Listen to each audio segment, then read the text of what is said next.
tahun 2002 itu, malam itu memprotes keras bahwa jangan sampai ubah Undang-Undang 45 jadi 2002. Dan ternyata hari itu terjadi, diubah Undang-Undang 2002. Undang-Undang 2002 yang saya protes adalah hilangnya GBHN, Garis Besar Haluan Negara, sehingga kebijakannya saat ini adalah per 5 tahun tergantung pemerintahnya.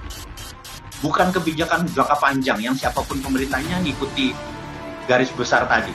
Gitu, rencana 100 tahun Indonesia menjadi negara superpower misalnya kayak gitu deh. Ini kita 5 tahun ngabisin anggaran saja. Itu perubahan pertama. Yang kedua, hilangnya fraksi TNI Polri di DPR. Bayangin, ada 2 juta sahabat kita, saudara kita, tidak punya suara.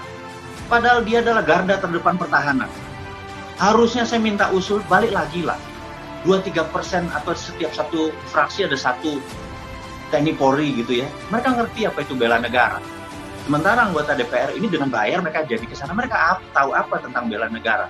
Entah bagaimana sampai sekarang protesnya ini kok cuman sedikit orang yang menyadari bahwa itu pengebosan. Yang terakhir yang saya sedikit berat adalah pemilihan langsung one man one vote. Harusnya tidak boleh Indonesia menggunakan popular vote, one man one vote. Amerika negara besar, negara demokrasi aja tidak pakai one man one vote, tetapi pakai bukan popular vote, tetapi pakai electoral vote. Suaranya bukan 1, tapi 4.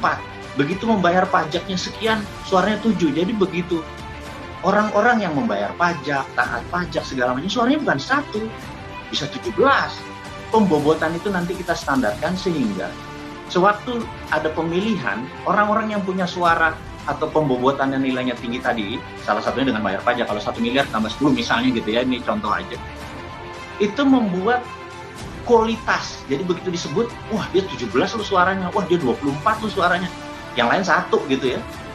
Nah, orang-orang yang punya suara atau electoral vote ini bisa membelokkan. Jadi misalnya zamannya Trump, itu dia secara populer vote kalah, Hillary menang. Tapi negara waktu itu mau perang sama Tiongkok, para orang-orang yang memiliki electoral vote yang suaranya besar tadi, itu udah Trump aja deh, kayaknya kalau Hillary lawan Tiongkok lewat nih gitu ya.